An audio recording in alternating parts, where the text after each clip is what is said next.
Getting Things Done by David Allen. Summary. The book in 3 or more sentences, Getting Things Done, aims to help us become more productive and organized by asking ourselves the right questions and arranging our surroundings to serve us better.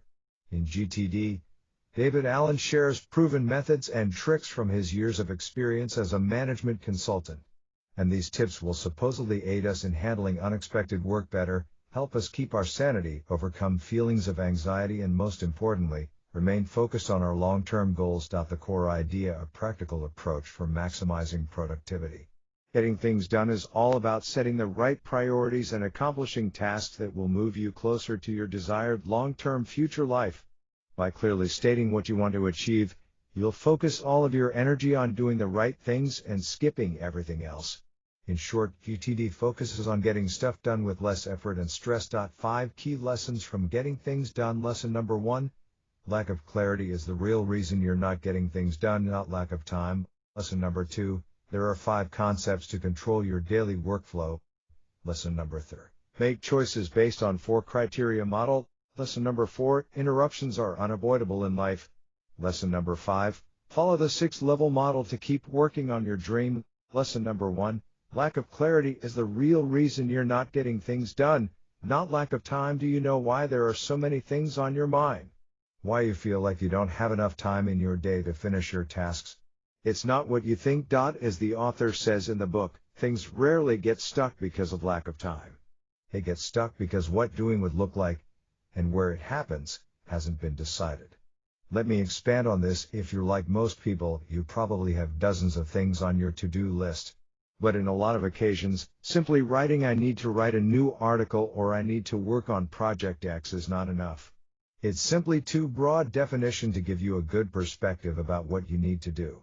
The lack of specifics makes the project look overwhelming, thus you do your best to avoid the task and probably even procrastinate. So, the real reason you're not moving forward with your projects is not a lack of time. The real problem is a lack of clarity and defining the required action steps. To get things done, you need to do the following 2 things clearly: defining the outcome. I need to have 1 new article written by Tuesday. Clearly defining the actions. First, research ideas about the topic of the article, pick up a headline, pinpoint the main paragraphs, write the draft. In training and coaching many thousands of people, I have found that lack of time is not the major issue for them, though they may think it is. The real problem is a lack of clarity and definition about what a project really is, and what associated next action steps are required. David Allen. Lesson number 2. There are 5 concepts to control your daily workflow. According to David Allen, there are 5 practical concepts that need to work together in order for you to gain control of your daily workflow. Capture. This step is about collecting and categorizing different things in some kind of container. For example, creating an email forwarder to store emails of a certain category, or using physical in tray to collect papers, if you're still into papers. The idea is to create systems that collect information by category, automatically if possible. Still, the author suggests having as few as possible capture locations. Less information captured means less information processes later by you. Clarify. Once you start collecting piles of things to do, emails, you need to quickly process them. To do so, ask the following question: is it actionable? If no, you should either save it for later or immediately delete it. If yes, you should group the item with other related actions. But don't yet do it. You can decide from the following 3: do it, delegate it, or defer it. Organize. Once you have piles of stuff, you need to sort them. The Organize section helps you group similar things/tasks into projects, and each project should have its own end goal. For instance, one project can be publish a book or starting a podcast. Respectfully, all tasks related to this task should enter this particular project board. The idea here is to have everything related to a certain task stored in one place. Reflect, a step to review your current goals, your current tasks, and to ask yourself, should I be doing this? The reflect stage is about reminding yourself why you're doing what you're doing. Also, to update your projects, your systems, and to ditch things that don't help you reach your ultimate goal in life. The idea here is to do this weekly. Engage. Here the author talks about making the right choice depending on the circumstances. For instance, if You have a meeting in 5 minutes, it's better to check your email, sort, delete, reply than to draft your new book. Or if you're really tired and you simply don't have enough energy, it's better to do something easy than to reply to your boss's proposal. In other words, do things depending on the context, available time, available energy, and priority, the ones below. Lesson number 3, make choices based on 4 criteria. Model your progress depends solely on your decisions. And to make the right choices, you should consider the following criteria: context, use your time productively. You should do things based on what you could possibly do at the current moment. For instance, sort tasks in a category called less than 5 minute. This way, every time you're waiting, you can execute on something and get a quick win. Time available. This one is simpler. This factor basically tells you to choose your action based on the available time you have before doing something else. Or in other words, if your meeting is starting in 10 minutes, you'll most likely select a different action to do right now than you would if the next couple of hours were clear. Energy available. Knowing yourself here will surely help you. If you're more productive in the morning, it's better to schedule the most complicated stuff first thing in the morning. Priority. Obviously, you should perform tasks based on their importance. Ask yourself the following question once deciding what to do next. Out of all my remaining options, what is the most important thing for me to do? At the end of the day, in order to feel good about what you didn't get done, you must have made some conscious decisions about your accountabilities, goals, and values. David Allen. Lesson number 4. Interruptions are unavoidable in life. How often something disturbs your workflow while writing an important email or when you're thinking about your next blog post? Too often, right? Well, that's what happens in real life. No matter how well you plan, or how much you pay for project management software, you can't predict situations that require your immediate attention. At some point, a you should do it right now kind of task will knock on your door. Don't worry, says David Allen. As long as you can quickly get back to your in-tray, you should be fine. That's why the author advises the following: do unexpected work as it shows up, not because it is the path of least resistance, but because it is the thing you need to do vis-a-vis all the rest. Idea here is to train your body and mind so it can switch between tasks rapidly.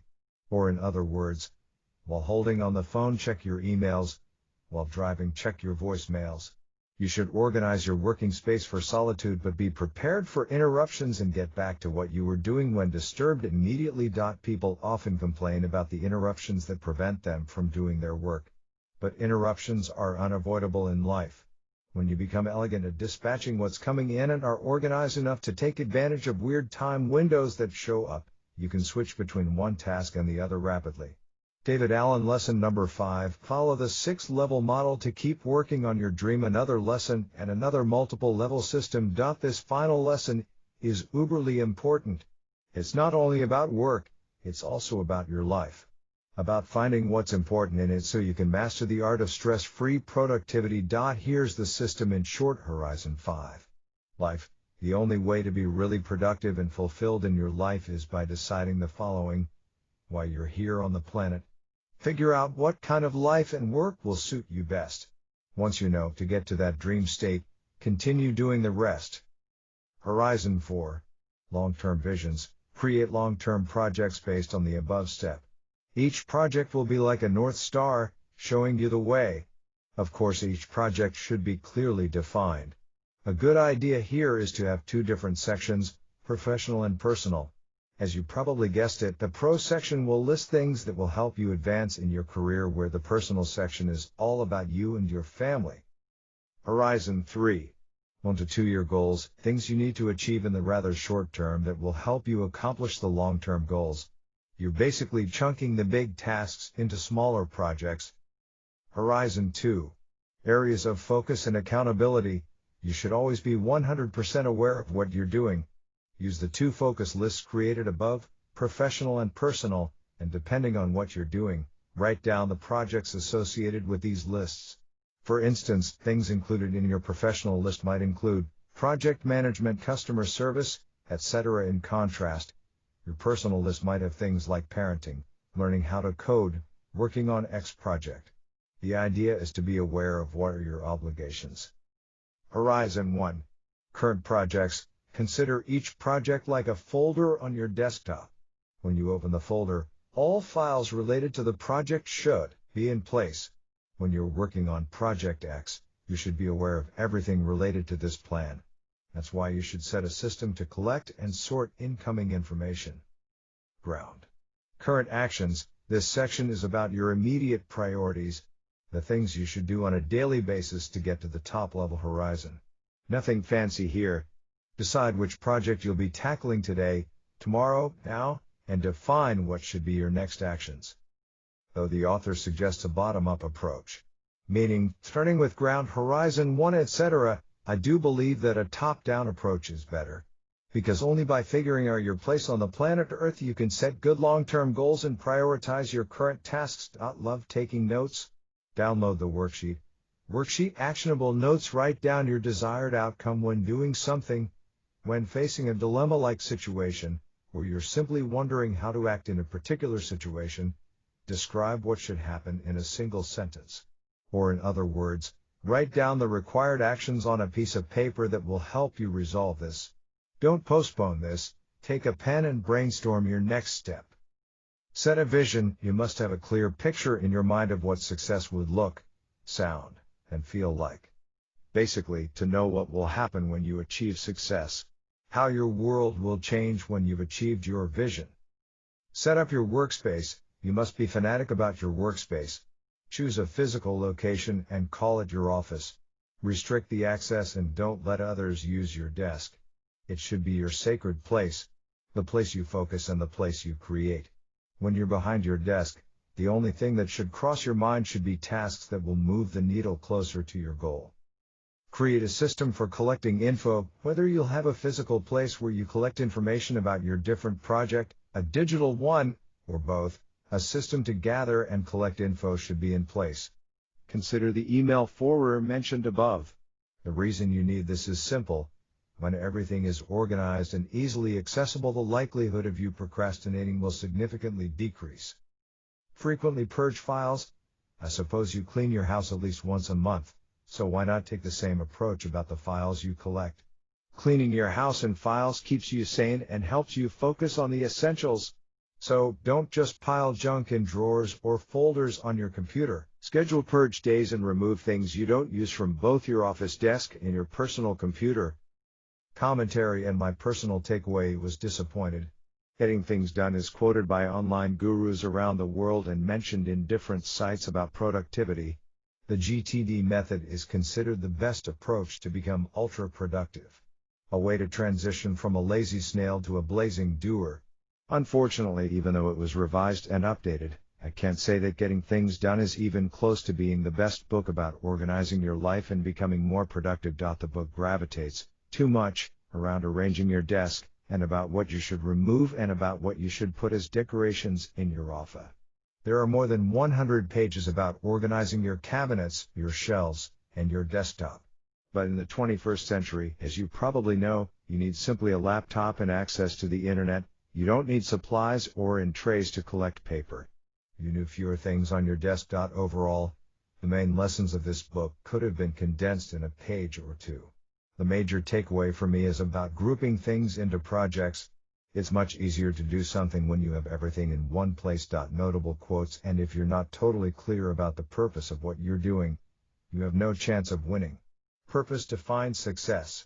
It's the primal reference point for any investment of time and energy, from deciding to run for elective office to designing a form. David Allen. There are no interruptions, really. There are simply mismanaged occurrences. David Allen. Getting things done, and feeling good about it, means being willing to recognize, acknowledge, and appropriately engage with all the things within the ecosystem of your consciousness. Mastering the art of stress-free productivity requires it. David Allen. When you're not sure where you're going or what's really important to you, you'll never know when enough is enough. David Allen.